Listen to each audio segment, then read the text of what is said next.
नमस्कार, जय हिंद साथियों। मैं रोहित भार्गव न्यू अतुल्य एकेडमी के यूट्यूब चैनल पर एक बार फिर आप सभी के साथ हूं। दोस्तों, हम यहां पर बात करेंगे कि पर्यावरण संरक्षण को बढ़ावा देने के लिए, साथ ही साथ वन्य प्राणियों के संरक्षण के लिए यहां पर मध्य प्रदेश सरकार में मध्य प्रदेश के वन विहार में स्टेट बैंक ने यहां पर पन्ना और रिद्धि नामक दो भागों को यहां पर गोद लिया है। तो चलिए समझते हैं कि आखिर किस योजना के तहत इनको यहां पर गोद लिया गया। साथ ही साथ समझेंगे संपूर्ण जानकारी वन विहार की, और यहां पर एक और बैंक के बारे में पढ़ेंगे जिसका नाम है भारतीय स्टेट बैंक। तो चलिए शुरुआत करते हैं यहां पर। तो दोस्तों यहां पर वन विहार राष्ट्रीय उद्यान में वन्य प्राणी अंगीकरण अभिनव योजना के तहत, कौन सी भाई? वन्य प्राणी अंगीकरण अभिनव योजना। इसकी शुरुआत होती है दोस्तों 1 जनवरी 2019 में। कौन सी योजना है ये? ध्यान से समझना, 1 जनवरी 2019 को यहां पर एक योजना की शुरुआत होती है जिसका नाम है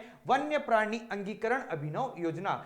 अब इस योजना ने एक बार फिर से पुनः पर्यावरण तथा वन्य प्राणियों के संरक्षण के प्रति अपनी प्रतिबद्धता प्रदर्शित करने के लिए यहां पर दोस्तों एक साथ एक नर बाघ है, यहां पर एक नर बाघ है जिसका नाम है पन्ना। क्या नाम है? पन्ना। और एक मादा बाघ है जिसका नाम है रिद्धि। यानी एक नर बाघ है जिसका नाम है पन्ना और मादा बाघ है जिसका नाम है रिद्धि। यानी पन्ना और रिद्धि नामक बाघ को यहां पर भारतीय स्टेट बैंक के स्थानीय प्रधान कार्यालय द्वारा 1 वर्ष के लिए गोद लिया गया है।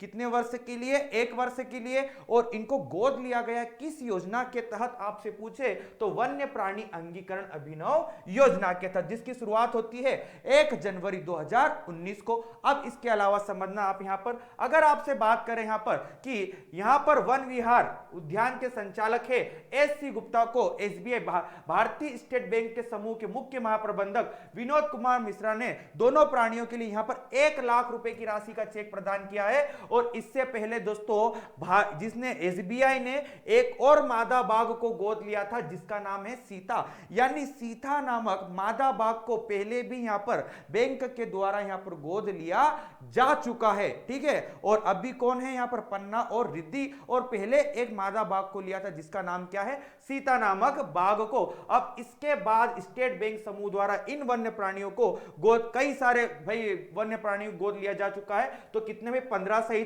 और इस तरह 82 टोटल कितने? 82 वन्य प्राणियों को गोद लिया जा चुका है। और इससे वन विहार को दोस्तों 65,37,580 रुपए की आय प्राप्त हो चुकी है। किसको भाई? वन विहार राष्ट्रीय उद्यान को। और वन विहार राष्ट्रीय उद्यान में मैंने अभी बताया था वन्य प्राणी अंगीकरण योजना की शुरुआत होती है 1 जनवरी 2019 को। अब बात करें अपन, ये पूरी बात दोस्तों किसके संबंध में करी? वन विहार के संबंध में। वन विहार में दो कौन कौन से? पन्ना और रिद्धि। इसके पहले बैंक के द्वारा एक मादा बाघ है जिसका नाम है सीता, उसको भी यहां पर गोद लिया जा चुका है। अब अपने को यहां पर 2 टर्म समझना है वन विहार के बारे में, साथ ही साथ इसके साथ देख लेंगे हम स्टेट बैंक ऑफ इंडिया के बारे में। तो चलिए वन विहार के बारे में देखते हैं भाई। अब 1983 में वन विहार क्या घोषित किया गया था? राष्ट्रीय उद्यान। लेकिन इसकी स्थापना पूछे तो 1979 लगाना मेरे दोस्तों।